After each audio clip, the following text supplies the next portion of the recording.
Salve, pessoal! Então, esse é o nosso terceiro vídeo da nossa sériezinha, né? Eu espero conseguir deixar esse aqui um pouquinho mais breve que os demais, eles ficaram ali com algo em torno de meia hora. Vou tentar deixar esse aqui um pouco mais curtinho, tá? Esse aqui recupera a sessão em que a gente tratou sobre a questão de intimidade e privacidade. A gente intitulou essa primeira sessão Direito e Tecnologia, né? O que a gente tinha dividido inicialmente ali eram 4 grandes temas de tratamento de direito e tecnologia. Um deles sendo a questão da intimidade e da privacidade, o outro direito à informação e outros dois que nós vamos trabalhar aí no segundo bimestre, né? Dizem respeito mais especificamente à sociedade de vigilância e, e como essa sociedade opera, né? Enfim, e como nós temos ali instrumentos e uma arquitetura processual baseada na questão tecnológica. Então a gente está ali olhando e buscando fazer uma exploração desses campos. Hoje, então, agora nesse videozinho aqui, o que a gente vai fazer é trabalhar com a intimidade e a privacidade, vai revisar lá a sessão, a aula em que nós discutimos esse assunto.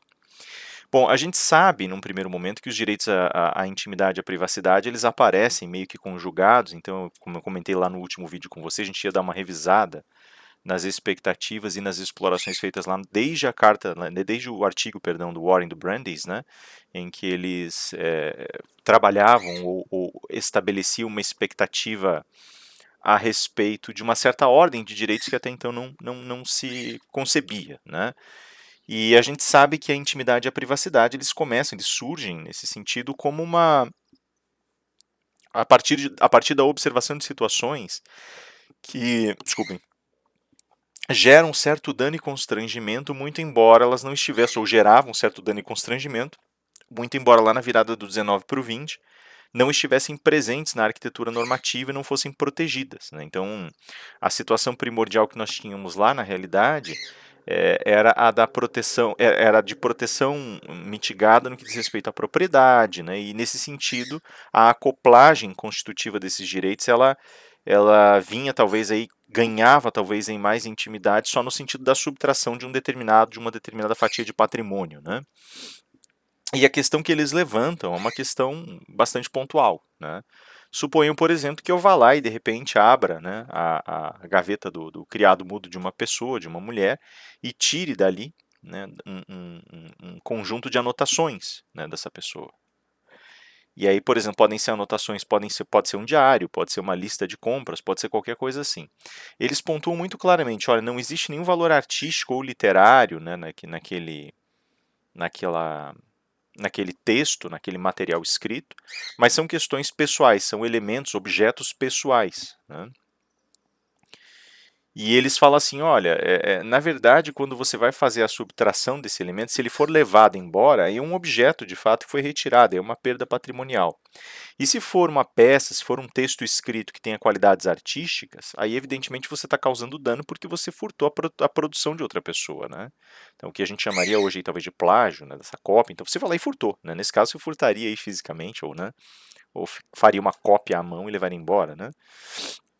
Eles falam, olha, isso tudo é protegido pela lei, né? A questão essa questão mais específica e mais peculiar no que diz respeito a proteção patrimonial, ela está colocada na lei, então não há um problema quanto a ela.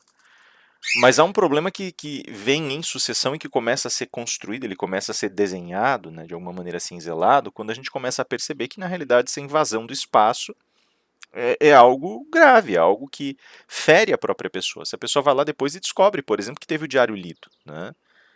Na época era uma noção assim que não se conseguia encaixar no direito, mas a gente sabia, evidentemente, que havia uma forma de lesão ali, né? E essa forma de lesão ela precisava ser endereçada. Então eles começam a defender o ponto de que, de fato, quando você invade esse espaço, essa esfera constitutiva do espaço privado, há algo que está sendo lesionado. E eles começam a defender a ideia de que somente o fato de eu retirar um texto, um diário, de dentro de uma gaveta, ler esse diário e devolver, já é uma agressão à vida íntima dessa pessoa e ao universo da privacidade dessa pessoa. Então, coisas que ela escolheu não tornar públicas, coisas que pertencem à esfera pessoal dela, né? A esfera da identidade particular dessa pessoa. E por conta disso, esses direitos começam agora a ser construídos e protegidos por lei. E aí vem já o nosso primeiro desafio, que é tentar entender a distinção, a diluição desses dois direitos, intimidade e privacidade, que frequentemente andam de mãos dadas. Isso certamente vocês têm aí com explicações mais profundas e adequadas, a partir dos trabalhos de direito civil, dos professores de direito civil de vocês, mas eu vou rascunhar aqui uma leitura semiótica e filosófica para a gente poder utilizar aqui. Nesse sentido, o que acontece com, com as ideias de intimidade e privacidade, né? A gente tem que diferenciar, em um primeiro momento, o significado desses elementos, né? O privado, ele vem justamente em oposição àquilo que é público, né? Público é aquilo que recebeu alcance comum, ou a que foi conferido alcance comum.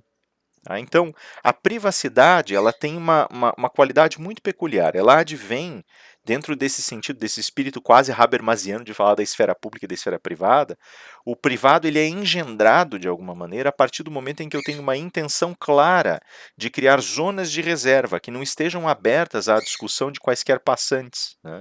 Eu estou ali basicamente controlando o fluxo de pessoas que podem ingressar em determinado debate, em determinada discussão, que podem ver determinada imagem, que podem acessar determinado texto, determinado conteúdo, que podem acessar determinada parte da minha vida.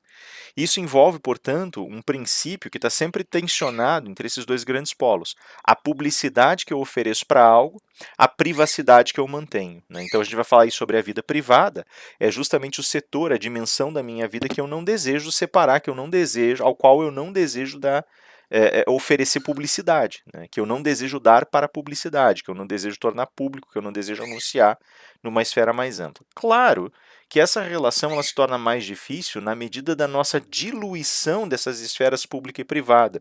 E é uma discussão que já aparece ali na esteira da construção da esfera pública do Habermas, né?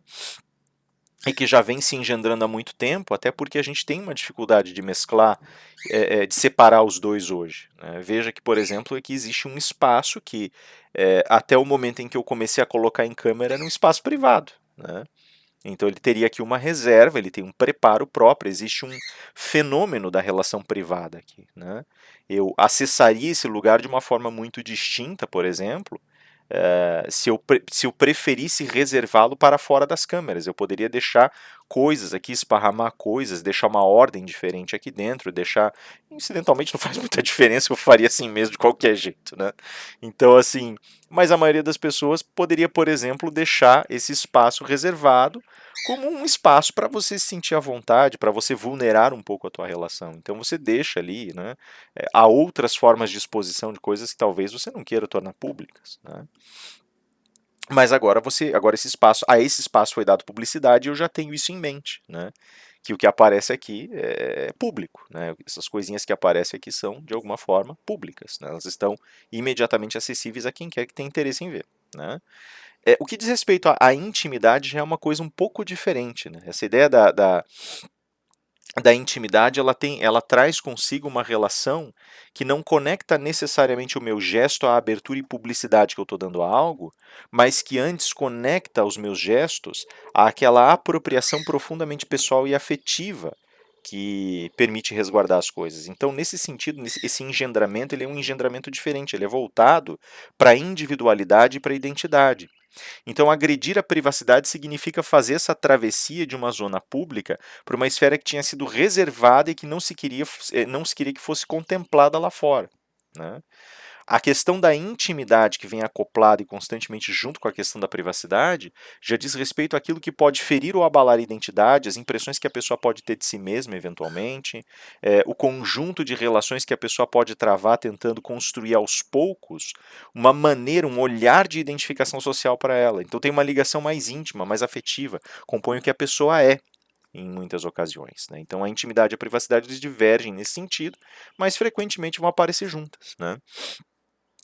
É, é, é. Então, lógico que existem aí teores muito distintos a respeito dessas questões, mas eles geralmente coincidem no que diz respeito à concretização do dano, né, intimidade e privacidade.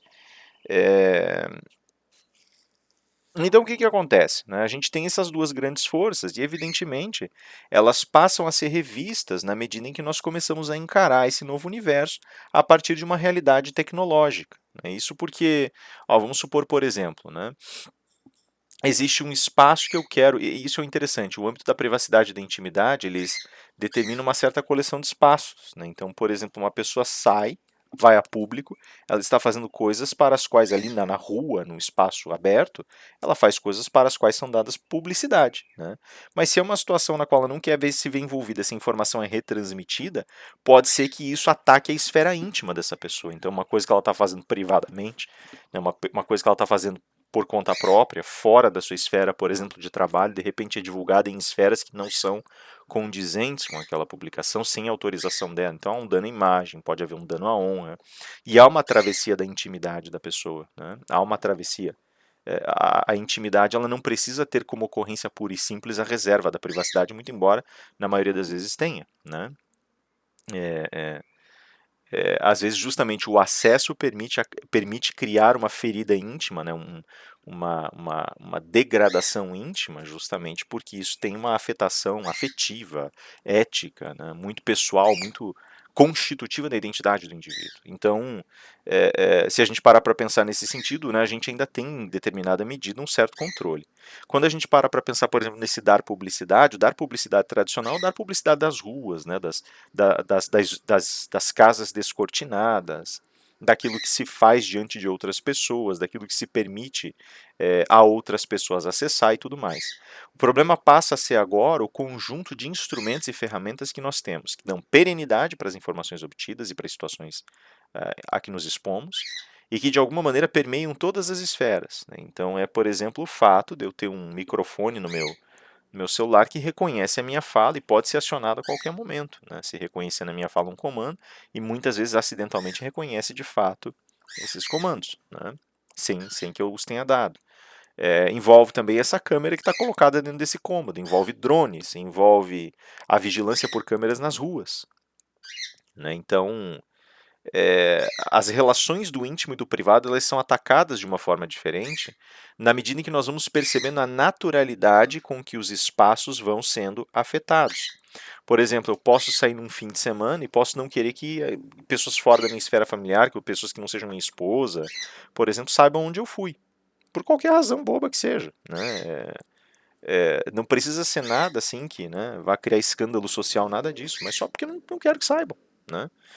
E o fato é que, por exemplo, a partir do momento em que eu tenho serviços que estão acoplados ao meu aparelho de celular, ou tem câmera para tudo que é lado, existem provas de onde eu estive, existem relatos de onde eu estive. Então, acidentalmente, eu posso ser exposto. Por exemplo, né, que estou dando um exemplo frágil, né? Mas a gente pode ir a exemplos mais fortes, talvez mais pesados, né? Talvez mais pesados não, mas mais contundentes e evidentes. Então, por exemplo, as redes sociais, né? Se eu tenho uma rede social e posto certas coisas, você vai me dizer assim, ah, você deu publicidade. Sim, eu dei publicidade de fato, né? Só que aquilo ali é um instrumento que permite, de repente, ingressar na minha vida pessoal, né? Em determinada medida. E esse ingresso na vida pessoal, muito embora ele seja mitigado e relativamente controlado, ele também abre novas brechas e permite, talvez, aí novas lesões. Né? Então, tem todos esses elementos que são colocados de alguma maneira. Eu não tenho mais controle, por exemplo, sobre a qualidade informacional que é lançada online e para onde ela vai, a partir do momento que eu a publico, para onde ela vai ser levada. Então, isso também já gera uma dificuldade que vai se conectar depois com o direito ao esquecimento no nosso próximo vídeo. Então, todos esses elementos, de alguma maneira, eles começam a convergir e começam a mostrar uma certa dificuldade. E ao mesmo tempo, me parece, a gente começa a ver como essas duas categorias que nós lançamos antes começam a dançar nos seus eixos. Elas sofrem dificuldades principalmente porque intimidade e privacidade são modelos que são regulados principalmente por um controle muito concreto do espaço e por uma consciência muito clara de espaço. Coisa que não existe mais a partir do momento da virtualização e digitalização das relações, né? Que são aqui, evidentemente, fatores ou universos diferentes. A virtualização sendo a perenidade constituída para além da materialidade. Né? Então, justamente, essa virtualidade significa, por exemplo, a imagem do Rafael está aqui, ela vai ficar. Né? Se o Rafael não apagar, se reproduzirem, ela vai ficar. Ela fica. Né?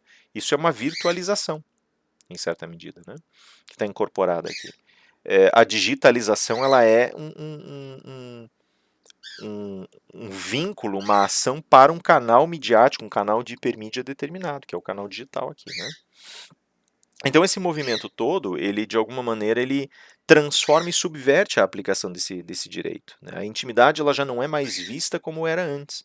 Nós tivemos, com o passar do tempo, que reacomodar o nosso olhar sobre a questão da intimidade, né? E da privacidade.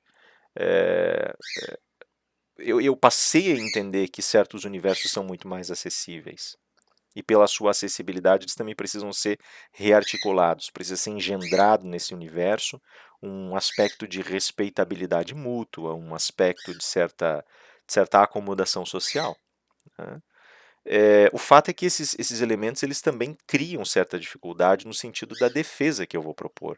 Até porque a partir do momento em que nós falamos em um controle maior a respeito de determinados fluxos, nós já estamos girando também as categorias necessárias, né?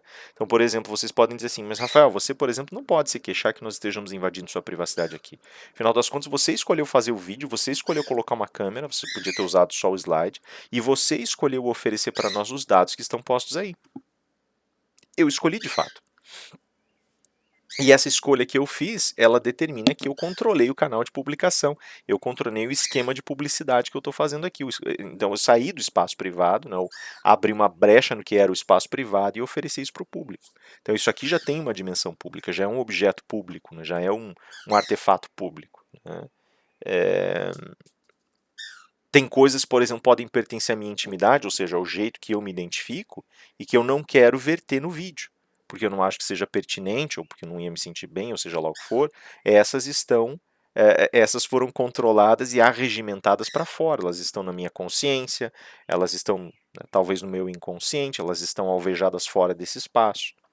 Mas o fato é que, a partir do momento em que eu falo sobre essa questão de eu poder controlar a publicação, eu também falo de uma mudança fundamental na natureza do que eu controlo.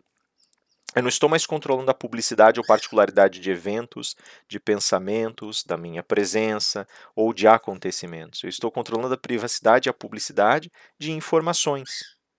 Porque isso aqui agora assume uma condição, um caráter informacional. É, na realidade, uma soma de dados, né? Eles estão codificados e estão digitalizados. Mas por que eu faço esse giro, afinal das contas? Eu posso continuar falando em publicidade e privacidade? Claro que sim, é só olhar aqui, meu rosto está aqui, o conteúdo está aqui, essas questões todas estão postas aqui. Contudo, a gente pode falar em direito autoral? Pode, né? Se também tem outra, né? Se eu quisesse vetar de alguma maneira o uso desse material aqui, eu realmente não vejo porquê. Aí eu já teria que levar em consideração que não poderia haver reprodução, não poderia nada disso também. Isso é 15ª coisa, tô nem aí para isso, né? Ou seja, né, já existem aqui camadas protetivas, esse é o espírito. Existe uma camada protetiva que diz respeito especificamente à imagem, né, uma camada protetiva que diz respeito ao conteúdo intelectual, uma camada protetiva e assim vai, né. O que acontece é que eu tenho controle sobre a maneira como eu coloco essas questões e como eu restringo ou não restringo. Só que a base desse controle, né, a operação desse controle, ela é uma operação informacional. Então, eu agora tenho pelo menos duas grandes frentes para considerar isso. Eu posso considerar isso no âmbito da publicidade e no âmbito informacional. E na realidade os dois entram em choque nesse sentido. Porque sob o olhar do Rafael, ainda vale a questão de intimidade e privacidade, porque é o rosto dele que está aparecendo aqui, é a experiência humana dele que está aparecendo aqui. Contudo, no sentido específico de quem preserva esses elementos, o que há ali é um conjunto de dados. E o tratamento é sempre nesse sentido. Quem controla esse elemento, que nós vamos chamar justamente de controlador de dados, ele vê dados. Ah, mas esses dados estavam na forma de. Mas a preocupação desse controlador de dados não é tanto sobre o acesso e o uso irrestrito, é sobre a retirada informacional. E ele vai me dizer assim: você adotou um certo modelo informacional e um formato para alojamento dessas informações. Você permitiu que essas informações fossem de alguma forma reproduzidas em outros terminais. Então isso é com você. Percebem? Então são duas perspectivas que estão começando a entrar em choque. E agora, e eu ouso dizer, essa primeira perspectiva ela sofre desgaste porque a sua medida protetiva ela é mais restrita. Eu posso, por exemplo, falar em intimidade e privacidade nesse sentido, posso falar em intimidade e privacidade sobre dados, mas ao mesmo tempo eu tenho sempre que enxergar, sobretudo nas situações em que eu reservei dados para círculos seletos, ou guardei certas informações que eu não queria partilhar, principalmente sentido informacional, né? A natureza da intimidade e privacidade ela se aplica como intimidade e privacidade informacional, né? Então agora a gente passa a ter uma natureza dupla para esse direito. E o âmbito informacional ele é mais amplo porque ele não se restringe só àquilo que os sentidos humanos conseguem capturar ou conseguem absorver. Também avança especificamente para aquilo que pode ser codificado ou decodificado através de terminais, através de máquinas. Sim? Então, assim, esses elementos eles vão se imiscuir com uma nova linguagem dentro da legislação informacional. E o primeiro movimento para isso é o movimento da alocação dos tais dos dados sensíveis. Né? Dados sensíveis vão ser considerados como aqueles dados que eu não desejo ver partilhados e que, uma vez partilhados, estabelecem uma conexão, uma ligação, né? Tem uma diferença aí que eu já vou mencionar, né? Mas estabelece uma conexão ou ligação entre dados massificados, entre um certo ritmo comportamental de dados massificados, que podem ser usados para pesquisas quantitativas, e a pessoa que vos fala. Né? Então, quando existe uma ligação entre um conjunto de dados com a pessoa, e isso pode gerar algum tipo de dano à intimidade, privacidade ou honra, esses dados passam a ser considerados dados sensíveis e eles têm um tratamento protegido. Eles não podem ser partilhados, não tem essa leveza toda. Né? Só pelo fato de eu discordar da partilha de certos dados, eu também já posso estabelecer certas proteções. Por isso que eu disse que havia uma diferença. O dado sensível, ele conecta a massa de dados coletados a mim. O dado, agora, a concordância ou não concordância independe da sensibilidade do dado. Se eu não quiser oferecer um dado, eu não sou obrigado. Tá? Só que aí tem o outro lado da moeda. E se eu não quiser oferecer dados que são vitais para a formação de uma relação jurídica que está acontecendo online, por exemplo? Nesse caso, a dimensão da publicidade de dados ela passa por uma justificação que está no polo oposto. Né? Então, os dados sensíveis estão blindados, porque eles me conectam, eles mostram a minha fisionomia ligada a certos dados. Imagina se são dados médicos que eu não quero ver compartilhados, por exemplo, que uma pessoa está usando para pesquisa. Pode usar? Pode usar para pesquisa, se autorizar, mas ela não vai fazer a conexão desses dados que está usando para pesquisa com a minha pessoa, porque isso me constrange, me embaraça, me causa danos. Por outro lado, se eu só discordo em oferecer dados, né, se a pessoa me pergunta se quer oferecer os dados para pesquisa, eu falo, não. Ah, mas eu não vou por seu nome, mas eu não quero participar. Então existe esse barramento, eu tenho que ter a minha concordância, porque eu quero saber que uso vai ser feito, se eu concordo idiosincraticamente com esse uso ou não, se eu quero esses dados circulando ou não, e assim por diante. Né? Por outro lado, tem certas relações jurídicas que são conformadas em cima dos dados. Então vamos supor, por exemplo, que eu faço uma compra na Amazon, mas não quero dar meu endereço. Né? Como é que eles vão fazer a entrega se eu não der o endereço? Então, aí, nesse caso, existe uma arquitetura que a gente chama de legítimo interesse. O legítimo interesse, ele envolve, né, na norma construída, na norma constituída, envolve especificamente o conjunto de dados que são exigidos para que uma determinada empresa, uma determinada companhia, um determinado negócio toque as suas atividades, né, e, portanto, são informações que são necessárias de você tratar, de você lidar, de você manusear. Então essas informações elas acabam se tornando, digamos assim, pivotais para essa relação. Tá? E daí como elas são relações pivotais, perdão, informações pivotais para a relação, elas precisam ser preservadas no seu uso. Claro que daí existe um controle de como esse uso é feito, tem que ser usado especificamente para aquele fim, que é o fim da manutenção do negócio. Se a Amazon começar a retransmitir meu endereço, tem ilicitude, mas ela pode utilizar para entregar os produtos que eu encomendei.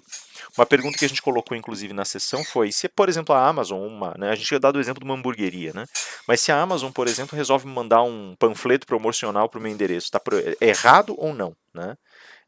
Você vai dizer assim, ela está fazendo um negócio. Tá, mas vamos supor que eu tenha mandado meus dados e tenha dito, eu não quero receber publicidade. Certo ou errado? Né? E aí o pessoal, na própria sessão, vocês mesmos falaram, olha, não é correto porque isso aí faz parte de publicidade.